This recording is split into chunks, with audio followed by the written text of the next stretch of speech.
सोमवार व्रत कथा। एक समय की बात है। किसी नगर में एक साहूकार रहता था। उसके घर में धन की कमी नहीं थी, लेकिन उसकी कोई संतान नहीं थी। इस कारण वह बहुत दुखी था। पुत्र प्राप्ति के लिए प्रत्येक सोमवार व्रत रखता। पूरी श्रद्धा के साथ शिव मंदिर जाकर भगवान शिव और पार्वती जी की पूजा करता।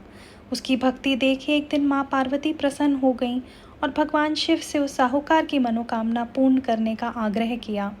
पार्वती जी की इच्छा सुनकर भगवान शिव ने कहा, हे पार्वती, इस संसार में हर प्राणी को उसके कर्मों का फल मिलता है। जिसके भाग्य में जो हो उसे भोगना ही पड़ता है। लेकिन पार्वती जी ने साहूकार की भक्ति के मान रखने के लिए उसकी मनोकामना पूर्ण करने की इच्छा जताई।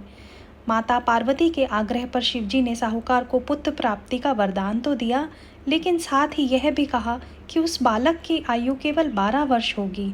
माता पार्वती और भगवान शिव की बातचीत को साहूकार सुन रहा था। उसे ना तो इस बात की खुशी और ना ही दुख हुआ। वह पहले की भांति शिवजी की पूजा करता रहा। कुछ समय के बाद साहूकार के घर एक पुत्र का जन्म हुआ।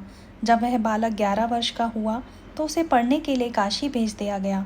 साहूकार ने पुत्र के मामा को बुलाकर उसे बहुत धन दिया और कहा, तुम इस बालक को काशी विद्या प्राप्ति के लिए ले जाओ। मार्ग में यज्ञ कराना, जहाँ भी यज्ञ कराओ वहाँ ब्राह्मणों को भोजन कराते और दक्षिणा देते हुए जाना। दोनों मामा भांजे इसी तरह यज्ञ कराते, ब्राह्मणों को दान दक्षिणा देते काशी की ओर चल पड़े।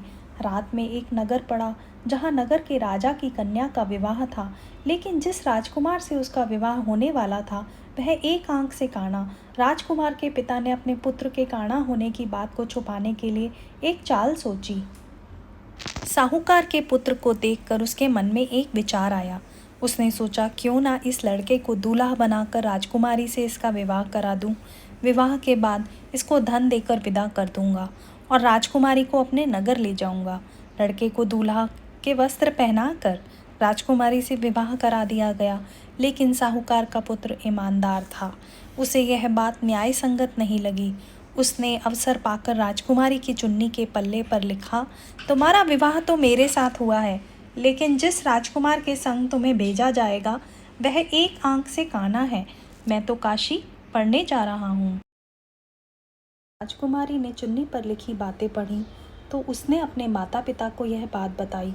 राजा ने अपनी पुत्री को विदा नहीं किया, जिससे बारात वापस चली गई। दूसरी ओर साहूकार का लड़का और उसका मामा काशी पहुंचे और वहां जाकर उन्होंने यज्ञ किया। जिस दिन लड़के की आयु 12 साल की हुई उसी दिन यज्ञ रखा गया। लड़के ने अपने मामा से कहा, मेरी तबीयत कुछ ठीक नहीं है। मामा ने कहा, तुम अंदर जाकर सो जाओ।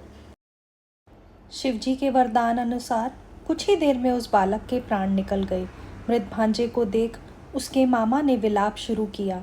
संयोगवश उसी समय शिवजी और माता पार्वती उधर से जा रहे थे।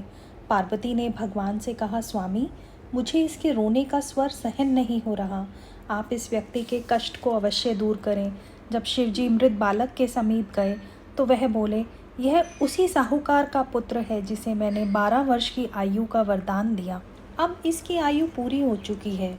लेकिन मातृभाव से विभोर माता पार्वती ने कहा, हे महादेव, आप इस बालक को और आयु देने की कृपा करें, अन्यथा इसके वियोग में इसके माता पिता भी तड़प तड़प कर मर जाएंगे। माता पार्वती के आग्रह पर भगवान शिव ने उस लड़के को जीवित होने का वरदान दिया। शिवजी की कृपा से वह लड़का जीवित हो गया।